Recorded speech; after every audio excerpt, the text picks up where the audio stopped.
ഇന്ന് ഞാൻ എഴുന്നേക്കാൻ കുറച്ച് വൈകി പോയിട്ടോ. ഇന്നല്ല, ഇപ്പോൾ കുറച്ച് ദിവസമായിട്ട് ഞാൻ വൈകിയാണ് എഴുന്നേക്കുന്നത്. അപ്പോൾ അത് പെട്ടെന്ന് ബ്രേക്ക്ഫാസ്റ്റ് റെഡിയാക്കി എടുക്കാൻ പോവുകയാണ്. അപ്പോൾ നമുക്കിന്ന് കഴിക്കാനായിട്ട് ദോശയും തക്കാളിക്കറിയാണ്. അപ്പോൾ തക്കാളിക്കറി വേഗം ആദ്യം തന്നെ തക്കാളിക്കറി ഉണ്ടാക്കാൻ പോവാണ് കേട്ടോ. അപ്പോൾ വേഗം തന്നെ തക്കാളി അരിഞ്ഞെടുത്തിട്ട് കടുക് താളിച്ച് അതിലേക്ക് അരിഞ്ഞ് വെച്ചിരിക്കുന്ന തക്കാളി ഇട്ട് കൊടുത്തു. പിന്നെ ഇത് ഉപ്പും മഞ്ഞൾപ്പൊടിയും മുളക് പൊടി ഇട്ടിട്ട് അടച്ച് വെക്കണം കേട്ടോ. അപ്പോൾ അവിടെ ഇരുന്ന് വെന്ത് സെറ്റായി കഴിയുമ്പോൾ കുറച്ച് വെള്ളം കൂടി ഒഴിച്ച് കൊടുക്കണം. അപ്പോൾ അതേക്ക് എന്തേ കുഞ്ഞാവ് എഴുന്നേറ്റ് വന്നിട്ടുണ്ട്. പിന്നെ അതേ കുഞ്ഞാവിനെ എടുത്ത് വെച്ചുകൊണ്ടായിരുന്നു അടുത്ത പരിപാടി. അവളെടുത്ത് ഒന്ന് പുന്നാരിപ്പിച്ച് കഴിഞ്ഞാൽ പിന്നെ താഴെ നിൽക്കും കേട്ടോ. അപ്പോൾ അതേ കറി റെഡി ആയിട്ടുണ്ട്. അപ്പോൾ മോൻ കൂടെ തന്നെ നടക്കുവാണ് കേട്ടോ, കഴിക്കാനായില്ലെന്ന് വെച്ചിട്ടുണ്ട്. അപ്പോൾ അതേ കുഞ്ഞുവാനെ ഒന്ന് പുന്നാരിപ്പിച്ചൊക്കെ കഴിഞ്ഞ് താഴെ നിർത്തിയിട്ട് ഞാൻ ദോശ ഉണ്ടാക്കി എടുക്കുവാണേ. അങ്ങനെ വേഗം ദോശ എടുത്തിട്ട് മോന് കഴിക്കാൻ കൊടുത്തു. മോൻ്റെ സമയം കഴിഞ്ഞിരിക്കുമായിരുന്നു കേട്ടോ. പിന്നെ കുഞ്ഞുവാനെ പല്ലേപ്പിച്ച് അവൾക്കും കഴിക്കാൻ കൊടുത്തു, ഞാനും കഴിച്ചു.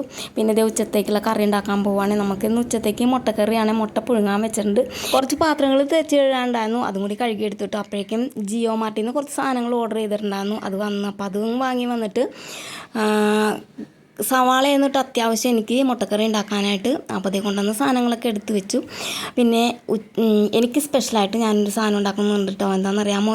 അഖിൽ നല്ലൊരു വാട്ടർ മെലൻ കൊണ്ടുവന്നിട്ടുണ്ടായിരുന്നു കേട്ടോ. അപ്പോൾ അതിൻ്റെ അകത്തത്തെ ഭാഗം എടുത്തു കഴിഞ്ഞിട്ട് പുറത്തത്തെ തൊണ്ടിൻ്റെയും അകത്തത്തെ ഭാഗത്തിൻ്റെയും ഇടയ്ക്കുള്ള ആ സംഭവം ഉണ്ടല്ലോ, അത് വെച്ചിട്ട് ഞാൻ എനിക്ക് സ്പെഷ്യലായിട്ടൊരു കറി ഉണ്ടാക്കാൻ പോവുകയാണ്. ആദ്യം തന്നെ ഇത് സവാള അരിഞ്ഞെടുത്തിട്ട് മുട്ടക്കറി റെഡിയാക്കി എടുത്തിട്ട് മോന് മുട്ടക്കറിയും രാവിലത്തെ തക്കാളിക്കറിയും കൂട്ടി ചോറ് കൊടുത്തിട്ടോ. പിന്നെ ഇത് എൻ്റെ സ്പെഷ്യൽ ഐറ്റമായ വാട്ടർ മെലൻ കറി ഉണ്ടാക്കാൻ പോവാണ് കേട്ടോ. അപ്പോൾ അതിനായിട്ട് ഒരു സവാള അരിഞ്ഞെടുത്തിട്ടുണ്ടായിരുന്നു. കടുക് പൊട്ടി വന്നപ്പോഴേക്കും അതിലേക്ക് അരിഞ്ഞ് വെച്ചിരിക്കുന്ന സവാള ഇട്ട് കൊടുത്തു. ഉപ്പും മഞ്ഞൾപ്പൊടിയും കൂടി ഇട്ട് നല്ലപോലെ ഒന്ന് വഴറ്റിയെടുത്തിട്ട് നമ്മുടെ വാട്ടർ മെലൻ അരിഞ്ഞതും കൂടി ഇട്ട് കൊടുത്തിട്ട് മൂടി വെച്ച് വേവിച്ചെടുക്കണേ. അപ്പോൾ അതേ കുഞ്ഞുവാവയും മോനും കൂടി അവിടെ നിന്ന് ചോറ് കഴിച്ചുകൊണ്ടിരിക്കുവാണ് കേട്ടോ. അപ്പോൾ കുഞ്ഞുവാവിടെ അവിടെ ഇരുന്നുകൊണ്ട് കളിക്കുവാണേ. അപ്പോൾ എനിക്ക് ചെറിയൊരു പരിപാടി ഉണ്ട്. എന്താണെന്നറിയാമോ? കുറച്ച് തുണി മടക്കാനുണ്ട് കേട്ടോ. ഒരു ലോഡ് തുണിയുണ്ട്. 3 പ്രാവശ്യം അലക്കിയ തുണിയുണ്ട് കേട്ടോ. അപ്പോൾ ഇതെല്ലാം അവിടെ സ്റ്റാൻഡിൽ ഇട്ടേക്കുമായിരുന്നു. അതിനി കുത്തിയിരുന്ന് മടക്കാൻ പോവുകയാണേ. അങ്ങനെ ഞാൻ തുണി മടക്കാനായിട്ടിരുന്നപ്പോഴേക്കും കുഞ്ഞുവാവയും വന്നിട്ടുണ്ട്. കുഞ്ഞുവാവയുടെ ഉടുപ്പൊക്കെ എടുത്ത് കാണിക്കുവാണ്. ഇത് എൻ്റെയാണ്, ഇത് ചേച്ചിയുടെയാണ് എന്നൊക്കെ പറഞ്ഞുകൊണ്ട് എടുത്ത് കാണിക്കുവാണേ.